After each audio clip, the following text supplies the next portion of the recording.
Sir మీరు పనిచేసిన సినిమాలు సినిమాటోగ్రాఫర్గా ఏ సినిమాలు చేశారు మొత్తం ఎన్ని? అంటే లెక్క పెట్టుకోవాలంటే నాన్నగారి నాన్నగారి సినిమాలు, మళ్ళీ మా బాలయ్య సినిమాలు చాలా వరకు నేనే, అంటే 86 ఆ రేంజ్లో నేను బాలయ్యతో చేసిన ప్రతి సినిమా బాగా పెద్ద హిట్లు అయినాయి. రాముడు భీముడు మీరు చేసింది కదా? రాముడు భీముడు కానివ్వండి, చాలా చేశాను. దేశోద్ధారకుడు చాలా చేశాను. కలియుగ కృష్ణుడు ఇవన్నీ. ఇప్పుడు మీరు కెమెరా వెనకాల ఉన్నారు కాబట్టి కెమెరా ముందు బాలయ్య బాబు, కెమెరా ముందు ఎన్టీఆర్ గారు, మీరు కంపారిజన్ ఎట్లా ఫీల్ అయ్యేవాళ్ళు చూసుకుని? ఎవరిది వాళ్ళ స్టైల్ వాళ్ళదే అండి. బాలయ్య స్టైల్ బాలయ్యకుండే, రామారావు గారి స్టైల్. సో అక్కడ కంపారిజన్ అనేది ఉండేది. అఫ్ కోర్స్ నాన్నగారి ఇన్ఫ్లుయెన్స్ కొంచెం బాలయ్య మీద ఉండేది. ఇది ఆయన బికాజ్ ఆయన బ్లడ్డే కదా. అదే. సో కొంచెం కొన్ని హావభావాలు, అంటే నన్ను ఫాలో అవ్వద్దు అని చెప్పేవాళ్ళు ఏమన్నా నాన్నగారు బాలయ్య బాబుకి? నీ తత్వం నీ ఓన్ చేసుకో, నీ సీన్ ఇచ్చేవారు, అదంతా చేసేవారు. నీ ఓన్ చేసుకో, నువ్వు ఎలా అనుకుంటే నువ్వు నీ పద్ధతి ప్రకారం చెయ్యి అని ఆయన చెప్పేవారు. నా ఇట్టా అట్టా ఏమి ఇది లేదు, ఓకే, రెస్ట్రిక్షన్స్ ఏం లేవు. అది ఏ ఆర్టిస్ట్కైనా ఆయన అదే చెప్పేవాడు ఆయన. అదే.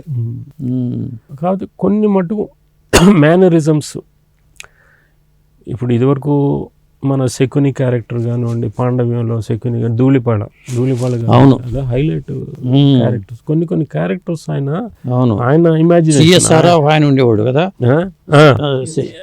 ఏది మన దీంట్లో చేశారు, మాయాబజారు. అవును.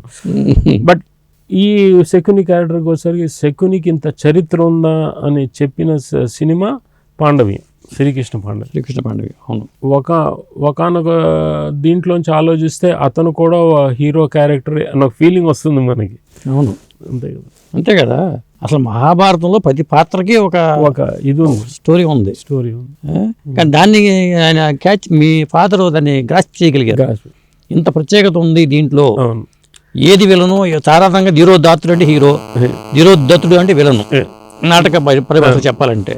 మరి ఆ రెండింటిని ఆపోసన పెట్టి ఆయన చేయటం అంటే ఇప్పుడు అదే వచ్చింది. ఇప్పుడు ఒక యాంటీ క్యారెక్టర్ని హీరోగా చూపట్టడం అనేది ఆయనకే సాధ్యం. ఇప్పుడు అంత గ్రాఫ్స్ చేశాడు కాబట్టి ఇప్పుడు మా దానవీర సూరకర్ణలో అది హైలైట్ అదే కదండి. అదే ఆయన డైలాగ్ ఏమంటివి మరి అసలు దాంట్లో ఎంత డెప్త్ ఉంటుంది. ఆయనకి అసలు పట్టుకోవడం, కవులను పట్టుకోవడం కూడా, ఆయన కొండవీడి వెంకటకవి గారిని కానీ వీళ్ళు పట్టుకుని వాళ్ళతో అలా రాయించుకోవడం, కాంప్రమైజ్ కాకపోవడం, ఇవన్నీ ఆయన సక్సెస్కే ఇదే. సాధారణంగా అంటే ఒక హీరో నిర్మాతగా మారాలంటే రిస్క్ చేస్తున్నాం అనే ఫీలింగ్లు ఉంటారు. కానీ మీ నాన్నగారు నిర్మాతగా కాదు, డైరెక్టర్గా కాదు, అన్నిట్లోనూ మొత్తానికి పట్టు సాధించేసి అసలు రిస్క్ అనుకోవాలా స్టూడియో అధినేతగా. ఏదో కొత్తగా చూపెట్టాలి, అదే మనం చెయ్యాలి అనే ఒక తాపత్రయం ఉండేది ఆయనకి. సార్ చండశాసన సినిమా ఇక్కడేమో మరి అన్నగారు డ్యూయల్ రోల్ చేశారు. మరి అక్కడ తమిళకి వచ్చేసరికి మరి శివాజీ గారు, మరి ప్రభు చేశారు. ఇట్లా ఎందుకు మార్చుకోవాల్సి వచ్చింది తమిళ వెర్షన్కి వచ్చేసరికి? అంటే అక్కడ తమిళ వెర్షన్కి వచ్చేసరికి ఆయనే ఆ క్యారెక్టర్ చేయటం నేను అన్న ఫీలింగ్ ఆయనకు వచ్చింది. శివాజీ గణేషన్ గారి యంగ్ క్యారెక్టర్, ఏమన్నా ఒక యూత్ఫుల్ పర్సన్ అంటే తమిళ్ ఇండస్ట్రీకి సంబంధించింది ఆయన ఫీల్ అవటం. సో అప్పట్లో ఆయన ఆరోగ్యం హెల్త్ వైజ్ కూడా కొంచెం ఇబ్బంది పడ్డాడు ఆయన. ఓకే. సో అందుకనే ఆయన వారి అబ్బాయిని పెట్టి చేయటం జరిగింది. అది ప్రభుని పెట్టి ఆ క్యారెక్టర్ చేయటం జరిగింది. అది ఓకే. అదండి అంతకుమించి. అండ్ ఈ చండశాసనం అప్పుడు మీకు చెప్పాను కదా, ఎడ్ల బండి మించి పట్టడం కానివ్వండి. అంటే ఏదైనా అండి ఆయన ఎన్ని దెబ్బలు తగిలినా, ఎన్ని ఒడిదొడుకులు వచ్చినా, అంటే మీరు కుమారులుగా ఈ విషయంలో మనం ఆయనకి మనస్తాపం కలిగించామే అని బాధపడ్డ క్షణాలు ఏమైనా ఉన్నాయా?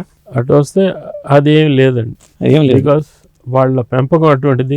అదే. సో వాళ్ళకి అనుగుణంగానే మేము నడుచుకున్నారు. ఎవరి ఒత్తిడి లేదు, ఏమీ లేదు. ఇప్పుడు ఆయన సీఎం అయిన తర్వాత కూడా అందరు ఫ్యామిలీ గురించి మాట్లాడతారు, ఏదో ఒక రకంగా మాట్లాడతారు. ఇట్లా చేశారు, ఇవి ఉండేది కాదు. అయితే నందమూరి ఫ్యామిలీ గురించి మాట్లాడేవారు. ఆయన సీఎం అయిన తర్వాత నందమూరి ఫ్యామిలీ వాళ్ళు ఈ తప్పు చేశారు అనేది ఎక్కడ. అంటే ఇక్కడ ఒకటి అడుగుతాను మిమ్మల్ని, మీరు ఓపెన్గా చెప్పండి. సాధారణంగా మా నాన్నగారి తరపుని వారసులుగా వచ్చిన వాళ్ళు మేమే సీఎం అవ్వాలి కదా, మళ్ళీ మా చంద్రబాబు నాయుడు గారు అవ్వటం ఏంటి, మా బావగారు అవ్వటం ఏంటి అనే ఫీలింగు మీ అన్నదమ్ముల్లో ఎవరికైనా ఉందా అసలు? ఇప్పుడు అప్పుడు ఉండేదా? లేదండి అసలు ఎప్పుడు అది ఎప్పుడు ఏదీ లేదండి. ఎవరికి అర్హత ఉందో వాళ్ళే అవ్వాలి, అంతే కదా. ఆయనకి 100% అర్హత ఉందని అందరూ భావించారా? భావించారు.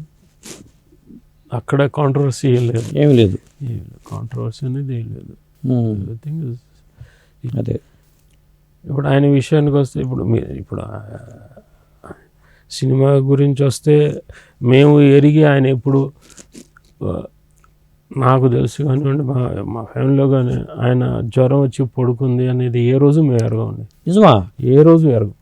ఒక్కరోజు కూడా మేము ఆయన్ని ఇప్పుడు ఆయన పాలిటిక్స్లోకి వచ్చిన తర్వాత ఆయన హార్ట్ సర్జరీ జరిగింది, అది పక్కన పెడితే అసలు సినిమా ఇండస్ట్రీలో మేము ఎరగండి, అసలు మేము ఎరగం. ఇప్పుడు ఎందుకంటే ఇప్పుడు ఆయన ఎన్నో ఒడిదొడుకులు తీసి ఇప్పుడు ఏంటంటే పల్లెటూరు పిల్లలో బుల్ ఫైట్ కానివ్వండి, ఆయన చెయ్యి ఇరిగినా కానీ ఆయన ఇది చేశారు. మళ్ళీ ఎన్నో జర్నీ, నేనే సినిమాలో కుక్క పట్టుకుని ఉంటే కండ వచ్చేసింది, ఆయన ఇంటికి వచ్చి కట్లు ఎంచుకుని మళ్ళీ షూటింగ్కి వెళ్ళాడు ఆయన. ఈ రోజుల్లో ఆర్టిస్ట్ ఊరినే ఏదో ఇదైతే దాన్ని పెద్ద పబ్లిసైజ్ చేసి 4 రోజులు పడుకోమన్నారు, 5 పడుకోమన్నారు. చెయ్యి ఇరిగింది. ఆయన మోటార్ సైకిల్ మీద పడి చెయ్యి ఇరిగింది. చెయ్యి ఇరిగితే హాస్పిటల్ తీసుకెళ్ళి మనం సెట్ చేశారు. ఆయనకి ఎందుకో అది మైండ్లో అది సెట్ అవ్వలేదు. ఇది సెట్ అయింది కానీ ఆయన మైండ్లో సెట్ అవ్వలేదు. మళ్ళీ పుత్తూరు నుంచి పిలిపించుకున్నాడు ఆయన. ఓకే, పుత్తూరు నుంచి పిలిపించుకుని సెట్ అయిన చేయని మళ్ళీ ఎరగొట్టించుకున్నాడు. ఆయన మొత్తు లేదు, ఏమి లేదు. అప్పుడు మా చిన్నాన్న గారు త్రివిక్రమరావు ఆయన వెనకాల నుంచి గట్టిగా పట్టుకుంటే మళ్ళీ ఆ పుత్తూరు డాక్టర్ దాన్ని విరిచి మళ్ళీ బద్దలయ్యి అన్నీ వేసి సెట్ చేసి కట్టాడు. అప్పుడు కానీ ఆయనకి తృప్తి లేదండి సెట్ అయిందని. ఇది అయిపోగానే ఆయన చూడండి, ఆయన అంకితం దాసనారాయణరావు గారిని పిలిచారు. పిలిచి బెబ్బుల్పల్లి అని షూటింగ్, సర్దార్ పాపరాయుడు ఆయన్ని పిలిచి ఇదిగోండి ఇది కొంచెం ఇబ్బందిగా ఉంది, కట్టారు కదా, సో మీరు నేను ఇంతవరకు అయితే పనికి వస్తాను కదా, అదే సో నా క్లోజ్ షాట్స్ అయినా ఉంటే ప్లాన్ చేయండి తీద్దాం అని అన్నాడు. ఏదో ఇది చేయడం కదా, ఆయన అసలు అర్థం కాలేదు ఆయనకి, దాసనారాయణరావు గారికి.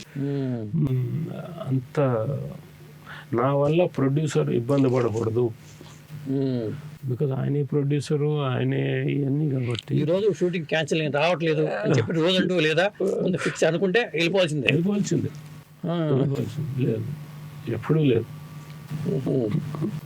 అది ఆ టైంకి ఇచ్చే వాల్యూ అండి.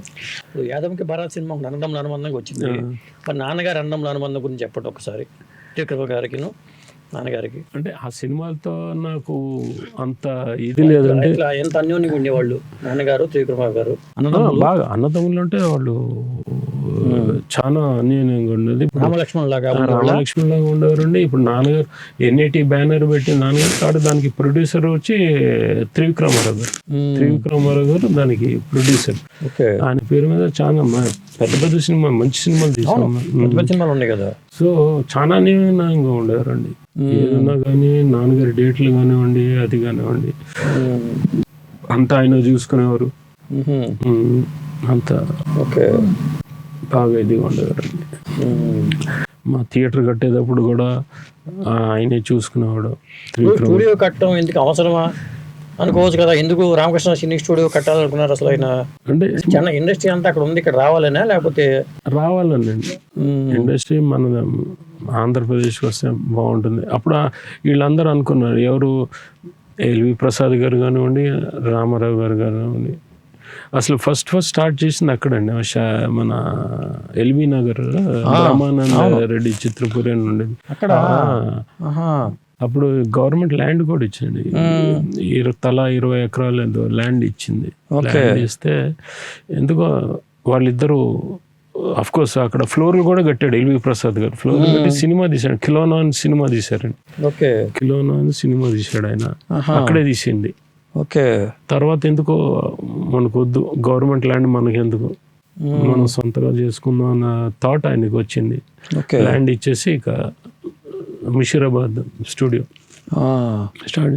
ఆయనకి ఏంటంటే ఇండస్ట్రీ అక్కడ ఎందుకు, మన ఆంధ్రప్రదేశ్లో ఉండాలి, ఆంధ్రప్రదేశ్ని మనం ఎంకరేజ్ చేయాలి. అప్పట్లో సారథి స్టూడియోస్ అంతా ఇక్కడ ఉండేది కదా, సారథి స్టూడియోస్ అంతా ఇక్కడ. ఆ ఉద్దేశంతో భాగ్యనగర్ స్టూడియో అని రకరకాలు ఉండేవి. అవునండి. మోహనకృష్ణ గారు, ఇప్పుడు నాన్నగారు పార్టీ పెట్టారు, సినిమాల పరంగా అనుకుంటే మీరు కెమెరా వెనకాల నుండి అంతే నడిపించారు. పార్టీ పెట్టిన తర్వాత కూడా మీరు అక్కడ కూడా కెమెరా వెనకుండి ఆయన ప్రోగ్రామ్స్ కానీ సభలు కానీ చిత్రీకరించారు. అలాగే మరి హరికృష్ణ గారు సారథ్యం వహించారు. ఇంత చేసిన మీరు మళ్ళీ సెక్రటరీ వైపు చూడలేదు, అసలు వీళ్ళు ఎవరు అనే బయట టాక్ అయితే ఉంటుంది. ఎందుకని అట్లా సైడ్ అయిపోయారు మీరు? ఎందుకంటే అవసరం లేదండి, సెక్రటరీ వైపు చూడలేదు అంటే ఆయన మమ్మల్ని అన్ని కంఫర్ట్స్ ఇచ్చాడు ఆయన. అది కాకుండా మా వల్ల ఆయన తండ్రిగా ఆయన బాధ్యత ఆయన చేశారు, కొడుకులుగా మా వల్ల ఆయనకి చెడ్డ పేరు రాకూడదు అనే ఒక రెస్పాన్సిబిలిటీ మా మీద ఉంది, బాధ్యత మా మీద ఉంది. సో అందువల్ల మాకు అవసరం రాలేదు, మాకు ఈ పని ఆ పనో లేకపోతే ఇది కావాలో ఆ ఫ్యాక్టరీ కావాలో ఇది చేయాలో అది మాకు అవసరం లేదు. మా కంఫర్ట్స్ అన్నీ ఆయన చూసి హాయిగా మేము ఉండేటట్టు చూసుకున్నాడు ఆయన.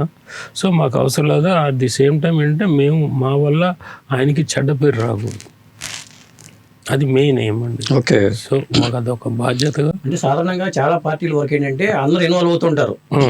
మన నాన్నో లేకపోతే ఇంకోళ్ళు ముఖ్యమంత్రి అయిపోతే తమ్ముళ్ళు వస్తున్నారు, లేకపోతే వారసులు కొడుకులు తమ్ముళ్ళకి వచ్చేస్తున్నారు. మీరు అసలు వారసులు అనుకున్న వాళ్ళు ఇక్కడ అసలు అక్కడ సైడ్ అయిపోయి అసలు ఏమీ లేకుండా.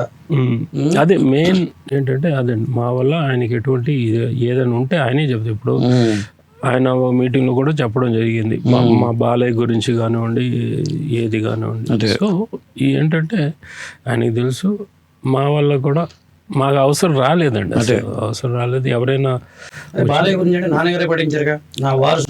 అదే నేను చెప్పాను, అదే ఇప్పుడు ఆయనకి తెలుసు ఆయనకి అన్నీ తెలుసు. సో ఐ మీన్ ఆయన ఒక లక్ష్యం పెట్టుకుని ఈ ఫీల్డ్లోకి వచ్చారు, రాజకీయంలోకి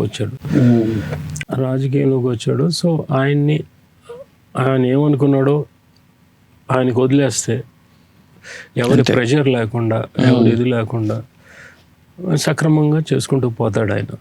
ఆ ఉద్దేశంతో మేము ఎవరు ఇన్వాల్వ్ అవ్వలేదు అసలు దీంట్లోనూ, అది మెయిన్ కాజ్. మొత్తానికి ఒక కారణ జన్ముడి కుమారుడి మిమ్మల్ని నేను ఇంటర్వ్యూ చేయడం అనేది ఒక మహాభాగ్యం అని చెప్పాలి. నమస్కారం అండి, మీతో ఇది పంచుకున్నందుకు.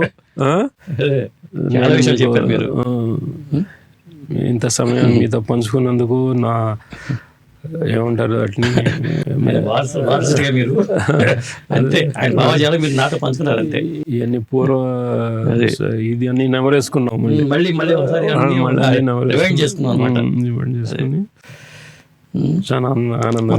కెమెరా వెనక నుంచి కెమెరా ముందుకు రప్పించి ఏదో పిండాలనుకున్నాను, కొంత పిండాను. అవసరం టైంలో మళ్ళీ వచ్చి పిండుతాను కూడా. థ్యాంక్ యూ అండి, థ్యాంక్ యూ అండి, నమస్కారం, థ్యాంక్ యూ.